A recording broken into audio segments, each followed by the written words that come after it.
Olá, sejam muito bem-vindos a mais um episódio do Grupo Mídia Cast.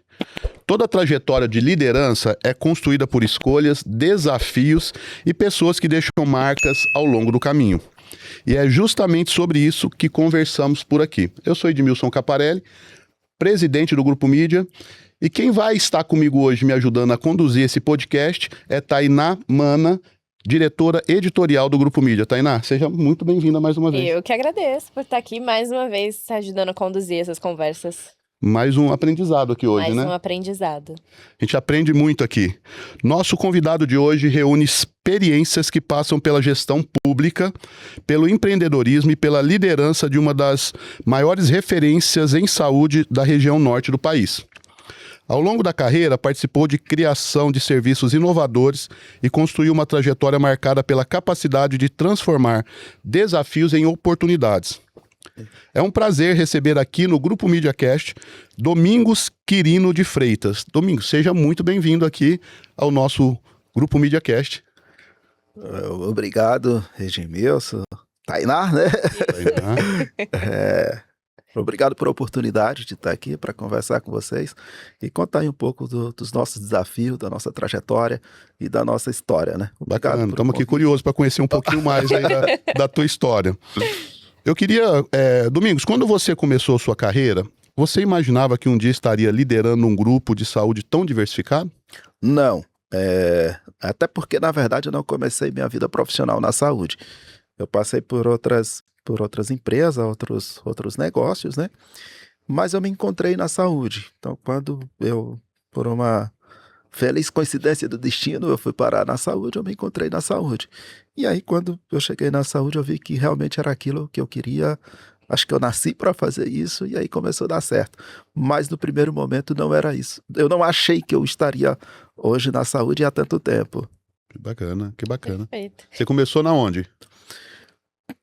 Eu comecei minha vida mesmo como profissional, digamos assim, eu comecei como técnico de som. Eu fui técnico de som profissional muito tempo, né? Trabalhei muito com agência de eventos e aí depois vim para a saúde. Mas o meu primeiro serviço profissional foi como técnico de som. Eu sou bom nisso, viu? Você toma... E de onde veio essa virada de chave de técnico de som para saúde? Então, eu sou de uma cidade muito pequena, do interior do Tocantins, e nessas questões políticas apareceu uma oportunidade para mim trabalhar na Secretaria de Saúde do meu município, né? E aí super me identifiquei com a saúde e aí fiz carreira lá. Fiquei um curto período de tempo na saúde e de lá eu recebi uma proposta para vir para a vida privada, já na saúde, né? Eu conheci um cara quando eu estava na secretaria e esse cara, honestamente, ele chegou para mim e falou assim, eu acho que você não deve permanecer na saúde pública, você tem potencial para vir para a saúde privada. E ele até fez uma brincadeira comigo, ele falou, se você vier para a saúde privada comigo, você vai enricar. E até hoje eu não enriquei, mas aí nós vamos fazer outro podcast para mim falar sobre isso. Mas ele, foi assim que ele se apresentou para mim naquele primeiro momento, e aí nós decidimos deixar a vida pública e vir para a vida privada e estamos até hoje. Perfeito. E você acredita que um líder, ele já nasce pronto, já tem aquela aptidão, ou ele vai se construindo através dos episódios da vida, dos degraus, das escadas, por aí? Tainá, vamos dividir a sua pergunta em duas partes, né? Eu acredito nas duas coisas, né? Tem uma coisa engraçada, veja bem, eu sou diretor de um hospital pediátrico e a gente tem 2 brinquedotecas dentro do hospital. E ali se encontra 10, 15, 20 crianças que elas nunca se viram, mas você vê que sempre tem um líder. Isso já é natural. Às vezes um menino, uma menina que divide os brinquedos, que reclama, que puxa a orelha da pessoa. Então você vê que ali é um líder, uma pessoa que frente ali, né? Que já nasceu com uma liderança nata. Vocês devem ter passado aí por uma faculdade, de Edmilson, que foi jogador de futebol. Todo lugar tem um líder. Sim. Você vê que isso tem uma liderança natural. Agora, eu depois de tanto tempo, eu acredito que também é uma habilidade que ela pode ser desenvolvida, né? Aliás, eu até acho que hoje alguns líderes que têm comigo, que eles foram se desenvolvendo ao longo do caminho, eles produzem mais do que quem tem uma liderança natural. Quem vem de uma liderança natural, geralmente, ele tem o ego um pouquinho elevado. É tipo assim, eu sei que eu sou bom nisso, eu nasci para isso, eu sei fazer isso. Então, muitas das vezes, na saúde, que é uma coisa que depende muito, principalmente da empatia, muitas das vezes, esses líderes que já vêm com esse instinto natural, ele acaba não se adaptando tanto à saúde com a questão da humanização.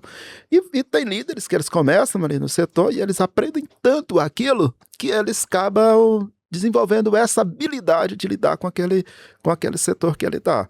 Então eu acredito nas duas coisas. Hoje eu prefiro os líderes que são forjados com a gente dos que os que já vêm com o instinto natural. Eu acho que a gente consegue moldar eles da melhor forma. Mas sim, tanto nasce com instinto, quanto é uma habilidade que eu acho que ela pode ser desenvolvida depois. Perfeito. Domingos, você passou pela gestão pública e pelo empreendedorismo. Qual dessas experiências mais mudou, já que nós estamos falando de liderança, a sua forma de liderar? Foi na gestão pública ou no empreendedorismo? Na gestão pública. Na gestão pública. Primeiro porque a gestão pública ela me mostrou, na verdade, algo que muita gente não vê, né? Que é a quantidade de oportunidade, a quantidade de pessoas que você pode ajudar. E fazer saúde pública é muito fácil, cara. Porque, assim, a saúde pública, ela tem uma coisa que na saúde privada não tem. Meu maior desafio diário é financeiro. E no SUS a gente tem recursos ilimitados. Então é muito fácil fazer quando você tem dinheiro. Imagine você chegar aqui hoje para você e falar, Edmilson, a partir de hoje você tem dinheiro para você fazer o que você quiser aqui. Talvez daqui um curto espaço de tempo você seria o maior podcast do Brasil, ou assim sucessivamente, porque hoje na vida privada, como qualquer outro segmento, seu maior desafio é financeiro, e é um problema que eu descobri que o SUS não tem. Então você consegue ajudar muito mais, você consegue fazer muito mais e consegue fazer tudo aquilo que você se propõe a fazer, que a limitação for dinheiro. Então o SUS, assim, me trouxe um impacto muito positivo na questão de saber a quantidade de coisas que você pode fazer com o sistema público de saúde. Bacana. E vindo um pouquinho agora para o Grupo Infinity, criar a primeira empresa de home care do Tocantins deve ter exigido de você muita coragem, né? O que motivou essa decisão? Muita coragem, muito trabalho. Né? Eu imagino. Primeiro você vê, né? Um menino que veio lá do interior e de repente está sentado com médicos, operadoras de saúde, discutindo levar um paciente para casa. Quando nós começamos a home care no estado do Tocantins, como nós fomos a primeira, a gente deshospitalizou pacientes que tinham 3, 4, 5 anos no hospital. Eu cheguei a deshospitalizar, por exemplo, uma criança que tinha 7 anos que morava no hospital. Ela nasceu, viveu a vida inteira ali, sem nenhuma possibilidade de ir para casa. Então, exigiu muito, né? Tanta coragem quanto o desafio. Mas o que me motivou? Essa pessoa que me trouxe, tirou da saúde pública e me trouxe para a saúde privada, um dos nichos de mercado dele era a home care. E nós trabalhei muito com ele em home care, cheguei a atuar em 3 estados, implantando alguns leitos de home care, e descobri que isso era uma coisa que não tinha no Tocantins, mas era uma coisa importantíssima, né? E aí o que motivou foi a ausência desse nicho de mercado no Tocantins. Bacana.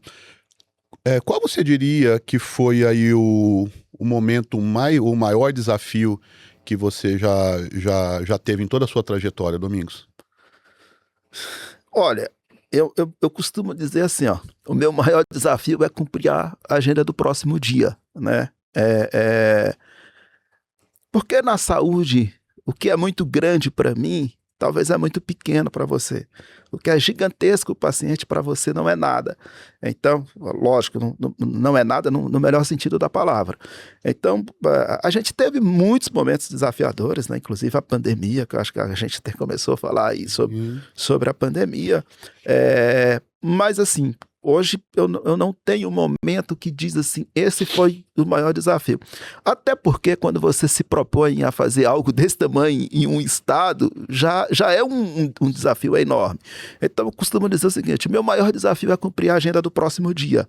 Então todo dia o meu maior desafio é cumprir a minha agenda do próximo dia. Tanto é que eu falo para os meus colaboradores, os meus líderes, todo dia que você levantar, vem para cá e dê o seu melhor, porque talvez hoje pode ser o seu último compromisso, pode ser seu último dia aqui. Então, o meu maior desafio é cumprir a minha próxima agenda. Bacana. Domingos, eu vou pedir um minutinho que eu preciso dar um recado para quem está nos assistindo, que é sobre o Prêmio Excelência da Saúde, que vai acontecer no dia 19 de setembro no Hotel JP em Ribeirão Preto, durante o Healthcare Conference. Você não pode perder, você que é do setor da saúde, esse é o maior prêmio para as instituições de saúde do nosso país. E se você quiser mais detalhes, é só entrar em contato com a nossa equipe. Esse prêmio, o Domingos, ele já existe há mais de 10 anos e é uma homenagem, né, às instituições de excelência do nosso país. Então só são hospitais que são homenageados nesse prêmio. O Grupo Mídia tem outros prêmios que você deve conhecer, mas esse é só para instituições e é durante o Healthcare Conference, que é o maior evento, o maior encontro de gestores da saúde do nosso país também. Então, tá convidado aí também, viu? Não sei se você já está conosco nessa. Qual que é a data? Ele vai de 17 a 20, né? Isso. 17 a 20 de setembro. Em Ribeirão. Em Ribeirão Preto. Continuando aqui, meu amigo. Tá gravado isso só pra me ver. Tá gravado, não. E depois o pessoal fala contigo. Você costuma dizer que liderança é feita de pessoas. O que nunca pode faltar em uma equipe para que ela funcione bem, na sua visão? Comunicação. Eu acho que o pilar hoje da gestão, da liderança é comunicação. Eu aprendi que o óbvio ele tem que ser dito, né? Então, muitas das vezes a liderança peca, o grupo todo peca ali por questões óbvias que deixou de ser dito. E assim, o cara tá lá trabalhando com você há 10 anos.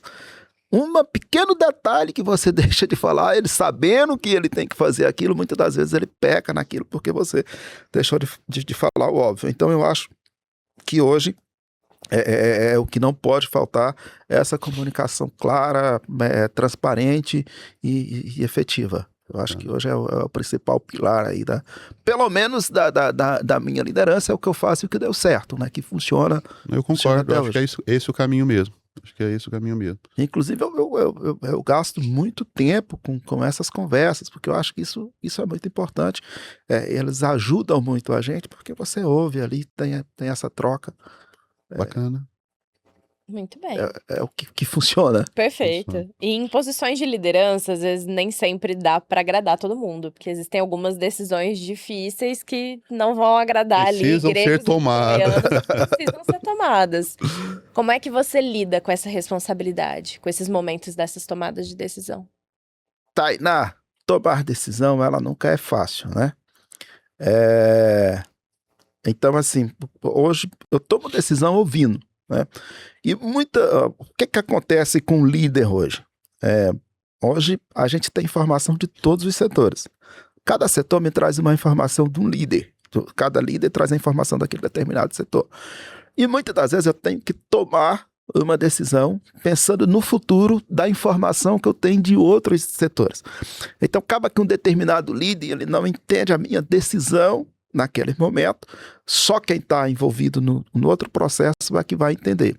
Mas eu sou muito democrático, então eu já voltei muito atrás de decisões, porque assim, meu maior objetivo é facilitar a vida do meu liderado. Então, às vezes eu estou com uma ideia, eu chamo e falo, setor tal vai resolver assim, assim, assim. De repente o líder chega para mim e fala, esse cara me chamando de chefe, né? Chefe, eu acho que assim não vai dar certo, por isso. Então eu acabo muitas das vezes voltando atrás. Eu não tenho problema com isso, né? E muitas das vezes a gente tem que tomar uma decisão por imposição, né? Então essa é a mais difícil, você acaba desagradando. E quando você toma essa decisão por imposição, que você chega e diz, eu quero que vá lá e faça assim, aí você tem que assumir o bônus e o ônus, né? Quando dá muito certo, beleza. Quando dá muito errado, ou então você acha um meio termo ali. Não tenho dificuldade em tomar decisões porque eu tenho uma capacidade de assumir quando eu erro e quando eu acerto. de dar o mérito para a equipe também. Eu falo para ele todos os dias, se não fosse eles, a gente jamais estaria onde estamos. Verdade. E eu concordo com você, ô Domingos, o líder não pode ter compromisso com o erro, né? Não tem problema nenhum voltar atrás, né? Se você perceber que o compromisso tem que ser com acerto. Se eu errei, volto atrás e tá tudo certo. Sim, já aconteceu várias situações que às vezes a gente acaba mudando um pouquinho ali e a pessoa chega, até sócios, né? Ele chega e falou, cara, agora vamos tentar a minha ideia, né? Beleza, vamos lá. A gente nunca tem 100% de certeza de nada, né? O que a gente faz é tentar acertar. Obviamente que a gente mais acerta do que erra, né?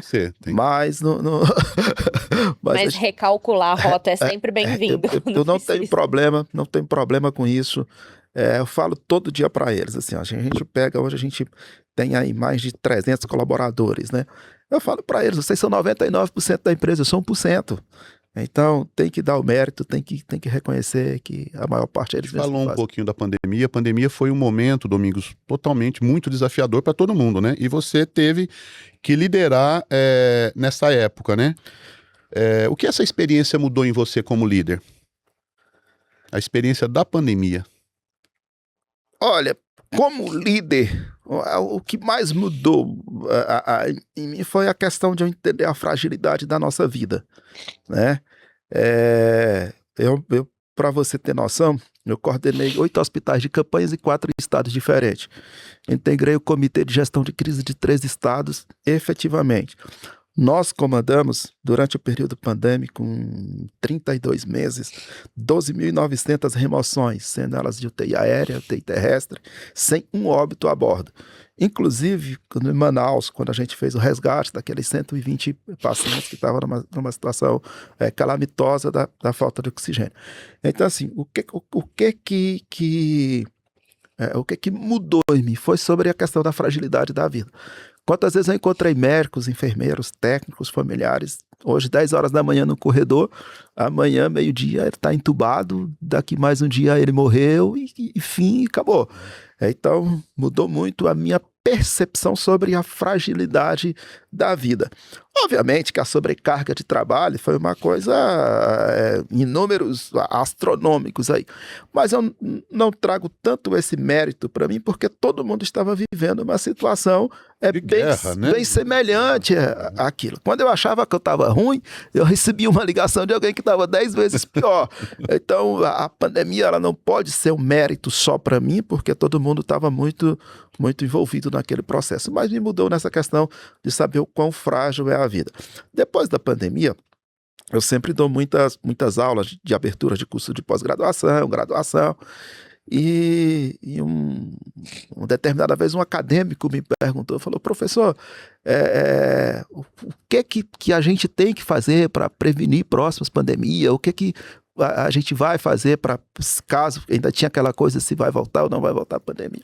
Eu falei para ele, olha, a gente fez o que deu para fazer, né? Porque a gente não tem uma experiência de uma pandemia de 10, 15, 20 anos atrás. Eu ouvi falar de uma que teve nos anos 50, que foi de uma gripe, me parece, né? Sim. Mas não tem ninguém mais vivo para contar a história de como foi aquilo.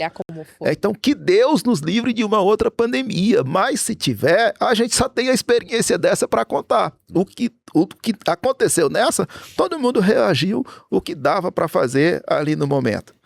Eu acho que por aqui também foi assim, né? Com certeza. A gente foi só reagindo ali, então não tem como você se preparar para algo assim. Algo que você nunca imaginou, né? Então... Ninguém. Como é que você trabalha contra isso, né? Contra algo que ninguém sabe o que é complicado. E tem um outro dado, que a pandemia, no primeiro momento, ela foi nos dita que era algo por 90 dias. Né? E ela durou 36 meses. Então, a gente foi se reinventando. Mas graças a Deus, vamos orar para a nossa geração não atravessar a outra.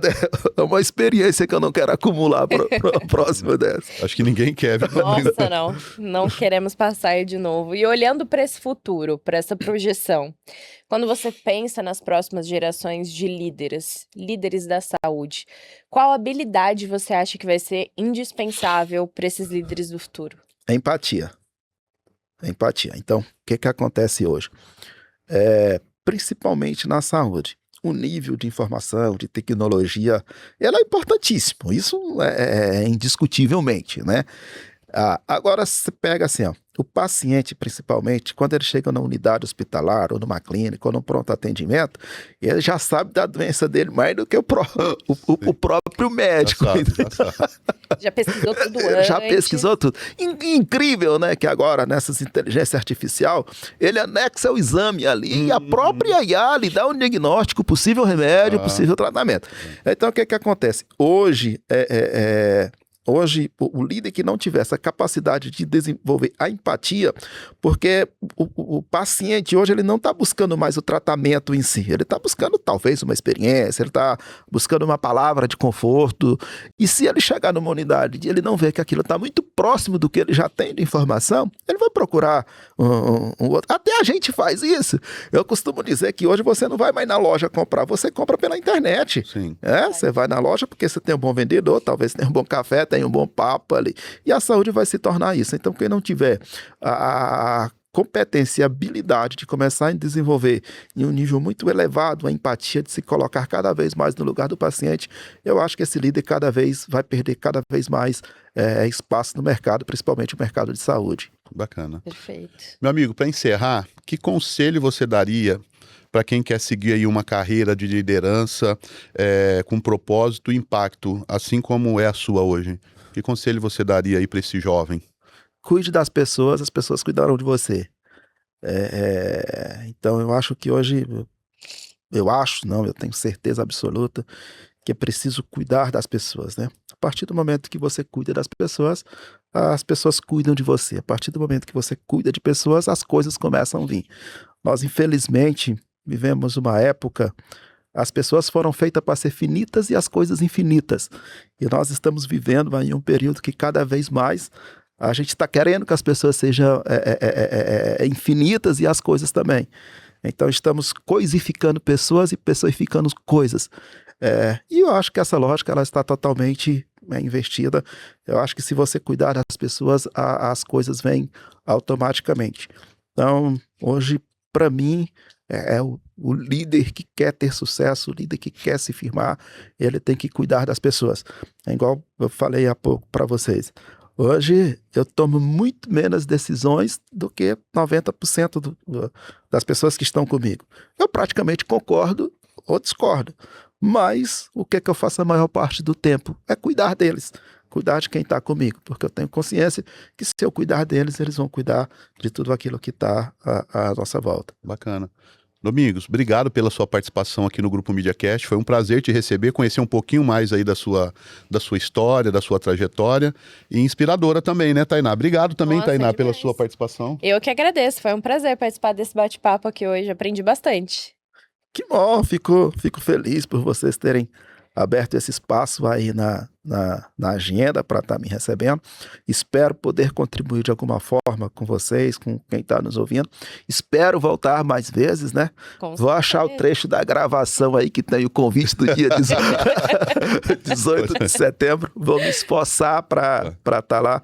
Acaba que a nossa agenda ela é um pouquinho corrida. Você vê, hoje eu estou aqui, amanhã eu já estou a 2.000 quilômetros de distância e assim segue. Mas o maior encontro de gestores da saúde do nosso país, viu? A maioria CIO de grandes hospitais e de hospitais médios e pequenos também.